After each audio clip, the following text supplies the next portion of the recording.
嗨，大家好，我是躺平叔。今天是2026年8月25号。这一期我们继续聊聊伊朗，聊聊中东，聊聊波斯局勢。今天是美国和伊朗互殴的第179天。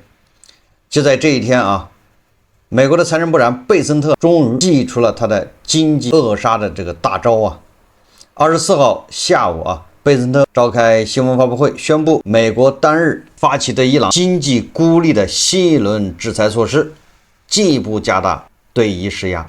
根據這個美國財政部外國資產控制辦公室24日發布的公告，美國從當日起把對伊朗經濟制裁範圍擴大到航空、數字資產、黃金、航運和技術行業等5個領域。公告稱美國還將暫停多項涉伊朗的許可，涉及部分教育活動和服務、個人匯款、體育和學術交流等。此外還是60多個伊朗相關實體、個人和船隻被列入制裁清單，覆蓋如導彈技術、網絡行動、石油貿易等。貝森特還說他說美國針對伊朗的全球金融聯繫發起猛攻，也就是把伊朗跟全球的經濟聯繫每個地方都要切斷，旨在切斷伊朗政府每條經濟生命線，直至其完全孤立。貝森特說他說從今天開始財政部和其他部門將收緊制裁並封鎖伊朗伊斯蘭革命衛隊和伊朗政府的每一項潛在收入來源。比如說這個加密貨幣它也能封鎖，那你說這說明加密貨幣對吧？這還加什麼密呢？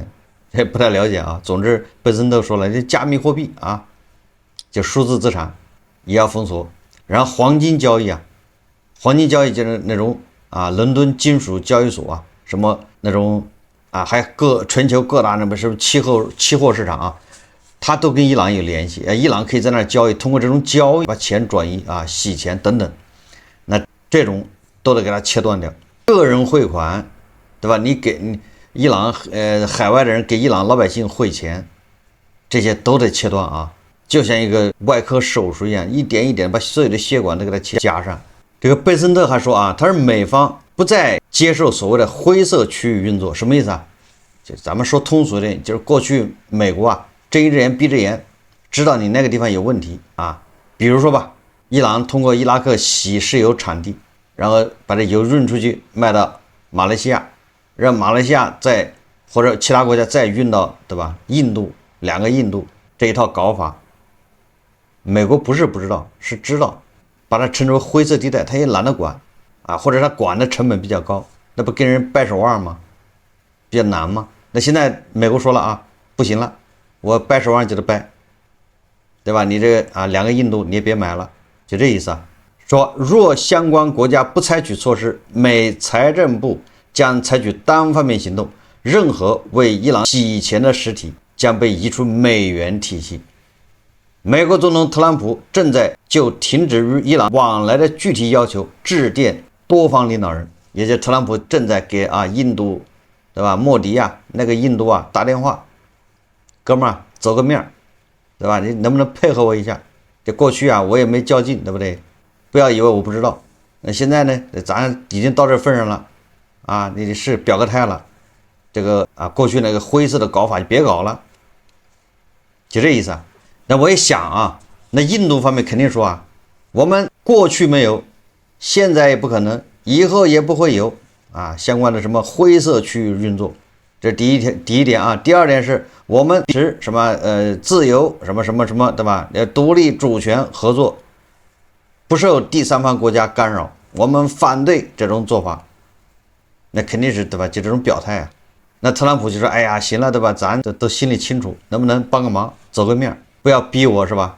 真的把你踢出這個思維統，那大家面上不好看。說實話美國財政部的這一次這個叫經濟制裁、經濟孤立什麼地日，那當然了，對伊朗來說經濟是雪上加霜，對吧？勒在伊朗脖子上的繩子又緊了，但是你說它起不起作用？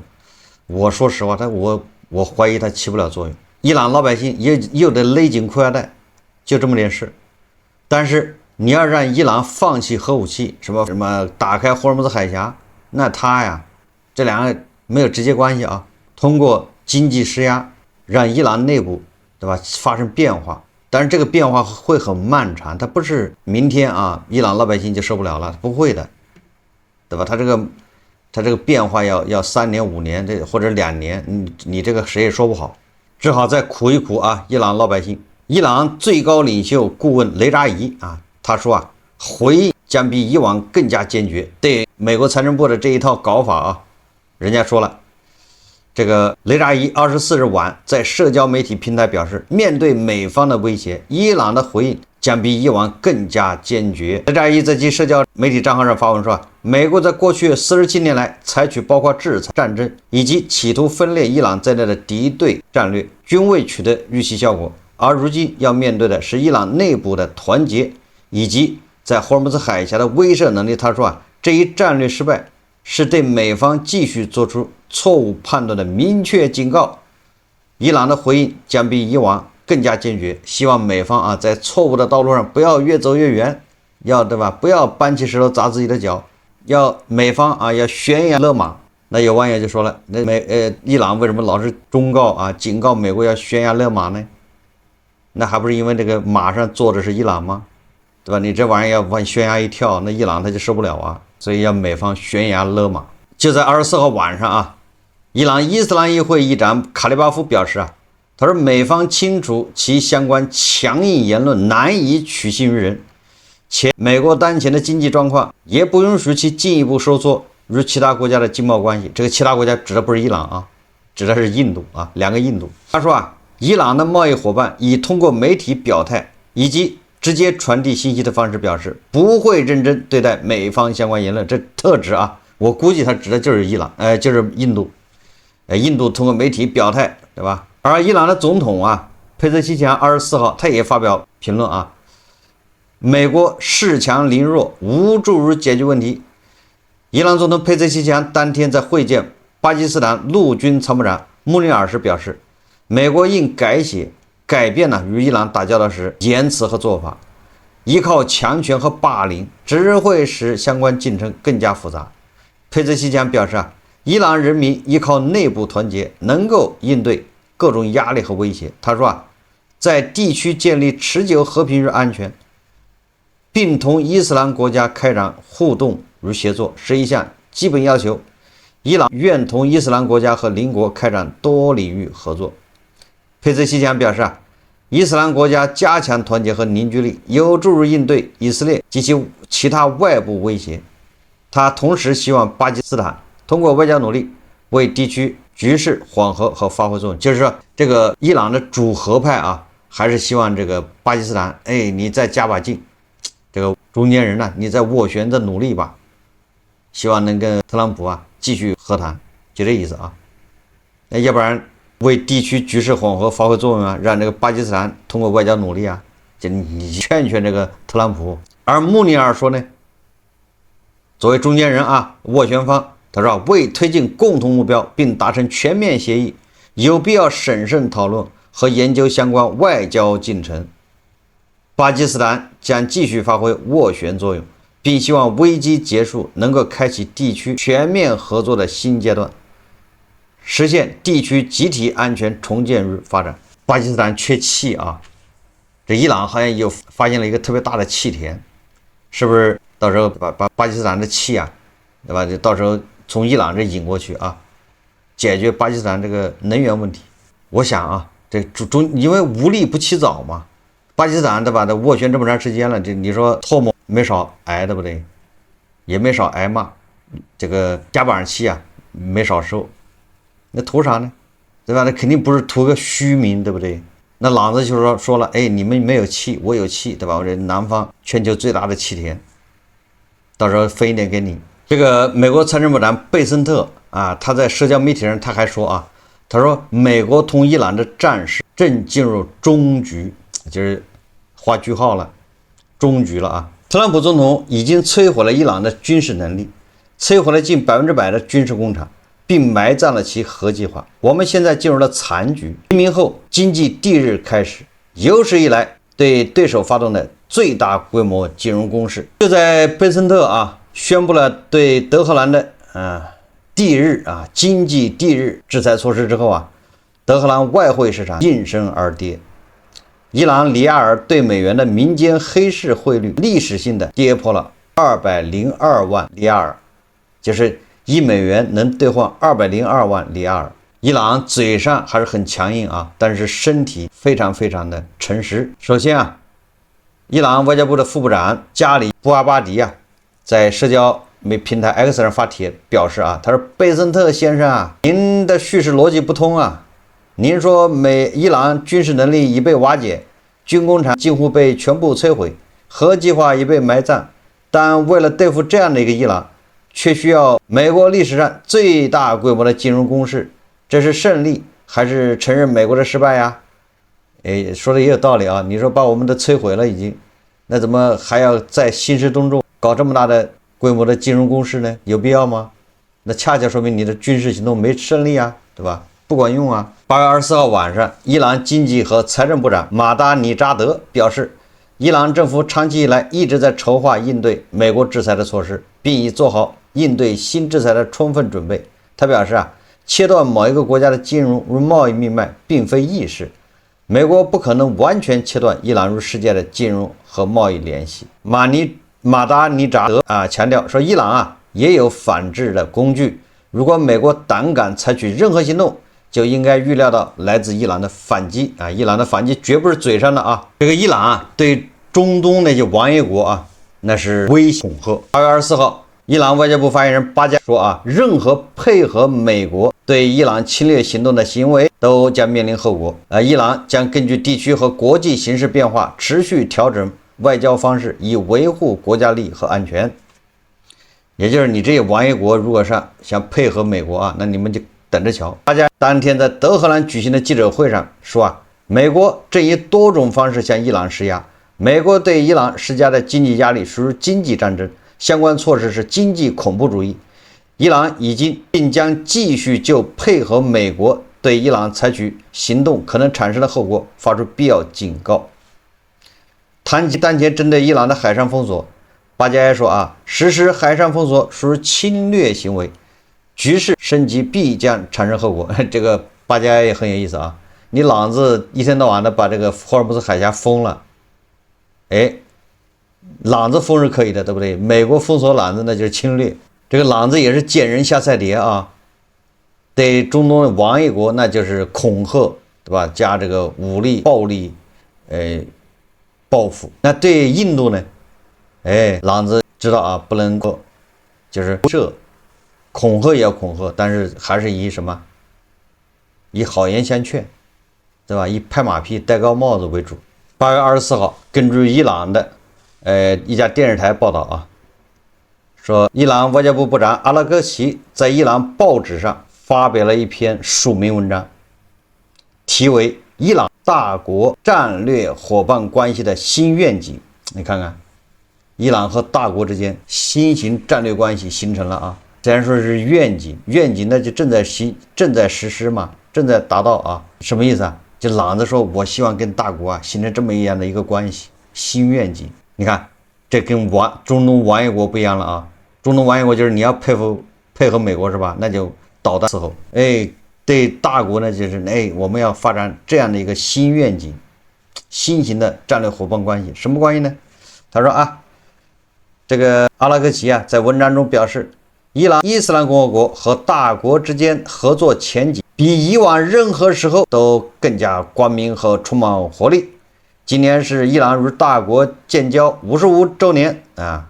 阿拉戈齊在文章中稱，伊朗和大國兩國是患難見真情的朋友。對吧？各種拍馬屁，這就你看啊，不能一味的恐嚇是吧？恐嚇沒有用啊。他指出啊，兩國在促進地區和和平與安全方面開展了建設性合作，體現出了雙方對於實現持久穩定與安全的共同願景啊。尤其是近年來啊，西方對伊朗施加極限壓力和實施制裁的情況下，德黑蘭與大國的關係已然變得更加深入、更加結構化和更加全面。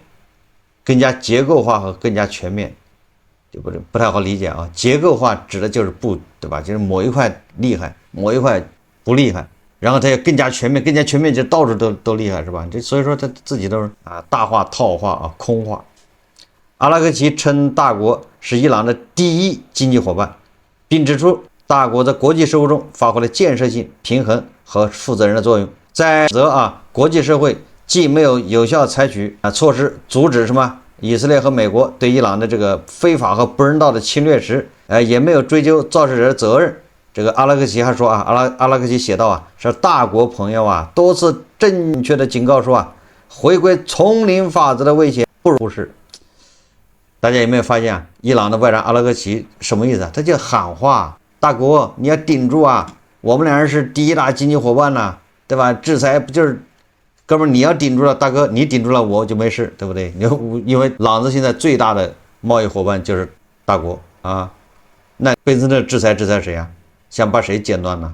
对吧？伊朗大量的这個血脈，這個血管是通向大國的，那貝森特一根根的剪斷，所以朗子喊話這大國你要撐住你撐住了，美國人的制裁就失敗了然後伊朗和大國是患難見真情大家還記得6月份嗎？美國和伊朗簽訂那個諒解備忘錄之後不允許他出口石油嗎？然後暫時解除制裁也是貝森特宣布的嗎？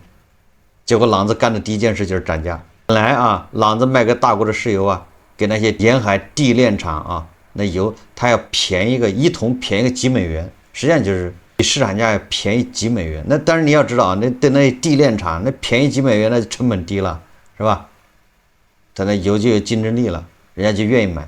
那些地煉廠他不怕美國制裁，為什麼呢？曾經有美國制裁了咱們地煉廠然後那個政府馬上就出了一個通知，所有的銀行不准配合美国。為什麼制裁無效呢？是因為這些地煉廠它不對外銷售人家跟國外沒關係，人家把油拿回來一煉完之後就在國內到處賣賣石油產品，在國內他不往國外銷。所以說老美也是鞭長莫及，他也沒招，人家也不開美元賬戶，人家也不在那個外資銀行去開戶等等，对吧？人家只在國內這麼小銀行開戶，你拿人沒辦法。所以說只有大國才敢去買伊朗的油，為什麼？因為大國是他自己就要用這些油，買去之後，人家也不是說加工，不像印度印度加工完之後他要賣到歐洲，那這就好制裁了，是吧？大國是自己用，自己消化。按理來說，對吧？朗子，那你應該緊緊抓住這個大客戶結果老美那邊稍微一鬆手，他就要漲價，一漲價大家看報道了吧，對吧？咱們也介紹過，7月份。好像6月份、7月份、8月份那個大國從朗子進口的油就直線下降，也不進了，你漲價不要了，對吧？對山東對那些電廠來說你漲個幾美元，人家利潤就沒了，是吧？那人家冒着這個風險買你的油幹啥呢？那人家就買這個市場上的吧，國際市場那麼油多的是，你也沒有競爭優勢，這就是患難見真情的朋友既怕兄弟吃苦，又怕兄弟開路虎這就是典型的寫照。朗子只要稍微能喘口氣，他立馬對吧？你這什麼兄弟就对吧？不能給我帶來利潤，不能幫我賺錢的，還好意思叫兄弟這不是東哥說的嗎？這個時候被美國把脖子掐住了，他也開始叫兄弟了呼喚兄弟你給我頂住現在就指着你了。當然了，咱們不得不承認朗子可不全是嘴炮人家還真敢下手。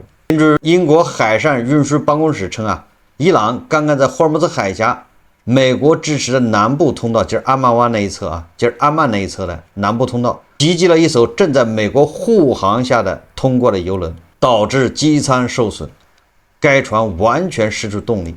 那這個也很有意思那既然美國把那個沿途的雷達都炸掉了，對於這個移動的目標伊朗是怎麼擊中的呢？這個很有意思因為你要是固定目標，伊朗擊中不難對，有這個技術。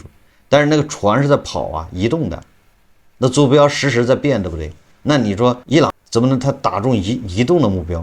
所以這個伊斯蘭革命衛隊的穆罕默迪指揮官他就談了這個問題。他說監控並非通過美國人認為正在使用的衛星進行，也就是說，伊朗對海峽的監控不是通過衛星。有其他方法，或許對方仍然無法探測到它。什麼意思就是我们現在用什麼方法來監控霍爾木茲海峽，你美國人都不知道，不告訴你，我不是通過衛星，我們實時監控。他說，然後他說了啊，伊朗如果沒有監控海上動向的能力，他又怎能瞄準船只的敏感部位，就是機艙啊？這確實啊，沒有把油輪給炸了，然後那個把海峽污染了，沒有啊，人家打的都是機艙，那說明是精準命中。那這個，所以說這個得好好想一想。所以我懷疑啊，還是正義聯盟大哥提供了技術，也就是提供了衛星坐標，對吧？提供這種啊實時通信，提供了技術支持，否則的話啊，做不到。伊朗怎麼做得到呢？那你因為走的是阿曼這一側啊，挺遠的。不管怎麼說吧，伊朗人啊，現在又開始打這個走霍爾木茲海峽南線的這個油輪，哎，而且人家辦到了。所以說，美國和伊朗啊，你來我往，哎，這個事情沒那麼容易就結束。那就看特朗普有什麼反應啊，對吧？特朗普现在宣布了這個經濟帝日，那朗子不可能啊束手待斃，雙方啊繼續這個較勁，繼續啊這個鬥法。但是有一點啊要承認，這個伊朗一定是日子越來越難過，經濟越來越崩潰，難以為繼啊，這個老百姓的日子越來越難過，這個是肯定的啊。這美元呢，對里亞爾都是過了已經200萬了，伊朗的貨幣啊已經崩潰。前兩天咱們介紹了啊，這當然我現在我都不敢相信，在伊朗加84升的汽油，84升把一個大皮卡、大越野車那個加滿，只要1毛錢人民幣，這個你怎麼想你想象不到啊！實際上反映的就是伊朗的貨幣它崩潰了。那個里亞爾它不值錢，這馬上就變成廢紙啊！說伊朗國內啊已經開始出現以物易物，為什麼要以物易物呢？民眾不認本國貨幣，只認美元、歐元等強勁貨幣。根據最新匯率，伊朗貨幣還沒有津巴布韋的貨幣值錢。你說這叫什麼事啊？市面上本幣如同燙手山芋，這個貨幣到什麼程度？就你早上拿到的現金啊，下午它就貶值了。你早上收到啊，1萬里亞爾，到了下午它就變成8000里亞爾，就是那個購買力啊。那你說誰還要那玩意呢？如果手持啊伊朗的里亞爾，黃昏時分手中的里亞爾便已縮水1成。超市貨架上標籤呢，以小時為單位換，就是超市啊，它那個標籤，哎，比如說這一瓶水啊，賣1萬里亞爾，哎，過了1小時啊，它寫上1萬1了。要不然他又賠錢了，你說這誰能受得了呢？收銀台前不再有從容的找零，只有急促的計算器啊敲擊聲和緊鎖的眉頭。面對每日雙位數的通脹率，伊朗某些偏僻的地區啊，被迫退回了以物換物的深層時代。在德黑蘭以北富人區，美元和歐元成為硬通貨，從房租、學費到奢侈品交易，皆以綠鈔或藍鈔計價。而在南部西斯坦俾路支斯坦荒漠的村落啊，那地方本來就沒有外匯，對吧？外匯稀缺到近乎絕跡，村民們只能重啟以物易物的古老習俗：一袋麵粉換30植物油，一捆羊毛換半袋大米，一台舊冰箱換一頭羸弱的山羊。城市裡的中產家庭則把首飾、地毯甚至祖傳的銀器當作臨時儲蓄，隨時準備變賣以換取日用物資。企業層面更是上演一場與時間賽跑的工資博弈。正規工廠和外向型公司啊，早已將薪酬錨定美元或歐元，月末發放等值的外匯，那就是意味着你的工資是不變，是工資那個里亞爾是变的，是吧？你本來公司給你簽的合同是100萬里亞爾一個月，但是啊，正規的企業就好的企業啊，它是按照美元来換，按照美元給你算工資，那你到下個月你的工資可能變成，对吧？200萬里亞爾，它錨定美元，对吧？比如100萬里亞爾，100萬里亞爾對應的就是我靠，才0.5美元呢，0.5美元。然後下個月給你發工資也對應0.5美元，那0.5美元換算成里亞爾是多少就是多少。那個時候里亞爾可能是300萬，那你的工資變成300萬，就是不停的漲。但是沒有用啊，購買力幹嘛還在下降？正規工廠啊，或者外向型，因為它能收外匯啊，所以說啊，早已将新锚定美元或歐元，月末發放等值的外匯，或者直接以進口商品、藥品、食品券作為實物報酬，因為沒人願意持有里亚爾超過1天。那些任用本幣支付的中小作坊被迫改為日結制，就是你在那打工啊，被迫日結。你今天比如說是多少工資，就今天就發給你，等到月底发给你啊，那你的錢早就貶值了。所以打工要求日結，每天下班時，工人賺着當日工資，第一反應不是數錢，而是衝向街角的換匯點，哪怕匯率差上幾個百分點，也顧不得討價還價。若不幸拖到次日，這疊紙幣可能只夠買半個鯰幣。有經驗的工人會隨身攜帶便攜式電子秤，稱重金幣或銀幣作為保值手段，而年輕一代則依賴加密貨幣和地下外匯群，試圖在數字縫隙中抓住一個廉價、一絲價值啊錨定。伊朗央行雖屢次宣布改革，發行新鈔，注入外匯儲備，但市場信心早已土崩瓦解。國際制裁封鎖了正規結算通道，石油收入銳減，進口依賴卻未減，供需缺口如同黑洞，吞噬了里亚爾最後的信用。偏遠地區尤為艱難，那裡沒有銀行網點，沒有穩定的網絡，只有走村串巷的流動商販。他們用駱駝或者皮卡拖着生活物資，以物易物的規則因人而異，因地而異。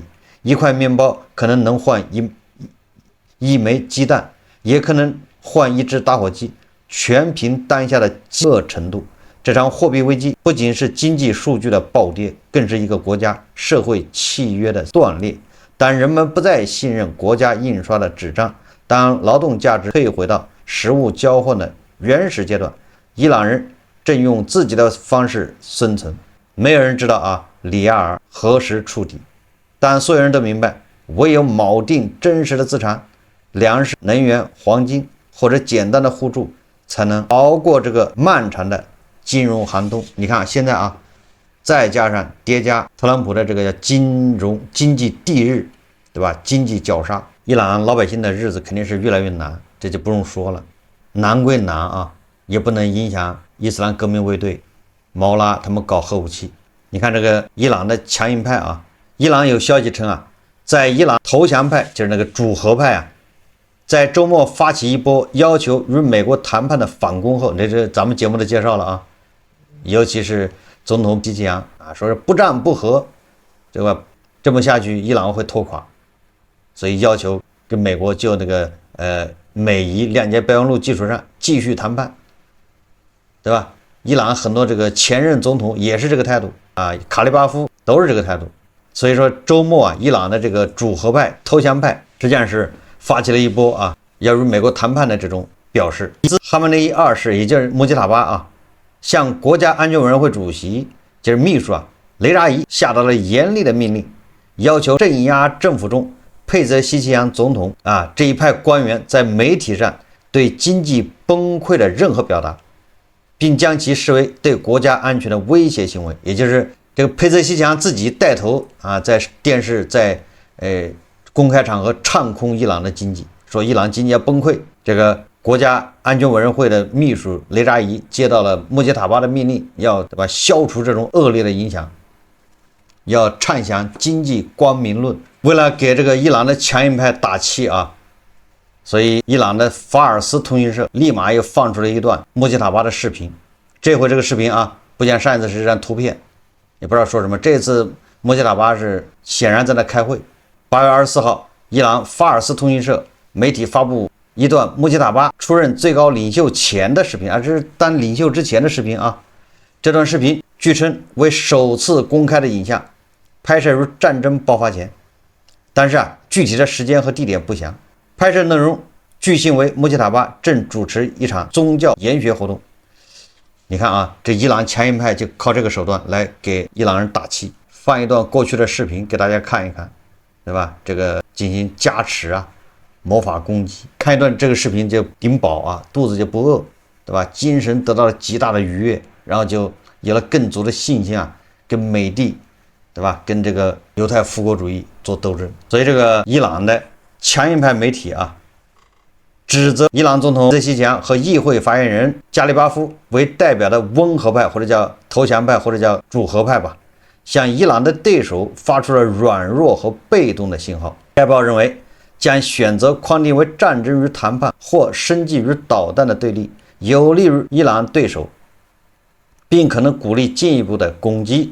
他還駁斥了伊朗人面臨飢餓或經濟活動缺失的說法，將經濟問題歸咎於政府、議會和其他當局的失誤，而不是軍事開支。你看啊，強硬派就是反正餓死人跟我沒關係，那都是你們政府的事情。但是呢，對吧？我們對美鬥爭那還是放第一位的。對美的鬥爭啊，就是主要體现的鬥爭呢，不一定是就是戰爭和談判兩種，不戰不和也是鬥爭，反正都是叫鬥爭，也要記住了啊。不能把這個鬥爭啊，對美鬥爭和民生對立起來，不能把對美鬥爭和這個老百姓的吃飯對立起來，哎，把他們要有機的統一和諧。你看看，這就是強硬派的邏輯。對美鬥爭不必然導致伊朗餓肚子，對吧？導致伊朗餓肚子的是你這些政府官員，你們總統，你們這些人，你們的政策失敗，對吧？你們經營無方，對吧？統治無方，管理無方，是你們的失誤，不是對美鬥爭導致的餓肚子。所以說這麼一扯啊，強硬派不是傻子，當然知道主和派的目的，但強硬派沒有屈服。該報的反擊就意味着強硬派沒有退卻的意思。最後我們先說一下啊，從特朗普這個角度來說啊，至少在中期選舉之前，他肯定是韜光養晦啊，就是採取經濟措施為主，不輕易的開啟戰端。但是在這個伊朗這邊呢，那肯定要破局啊，不能這樣下去，他確實也扛不住啊。所以說他就想辦法要逼這個特朗普出手。首先他要想辦法叫千方百計打破這個經濟封鎖，第二個他就要想辦法啊，讓這個油價還要漲起來。但是現在至少到目前為止啊，這油價是穩死不動，甚至還有下滑的趨勢，所以似乎對伊朗也是不利。而美國呢，把伊朗的港口圍的是水泄不通，對吧？一隻蒼蠅都飛不出去。而從霍爾木茲海峽南線啊，每天都源源不斷的有石油運出去，那這就是問題所在。所以我們要看伊朗會採取什麼措施反擊，我們拭目以待。好，這期節目啊，咱們就聊到這裡，感謝大家收看。如果喜歡我的節目，歡迎訂閱、點讚、評論，謝謝大家。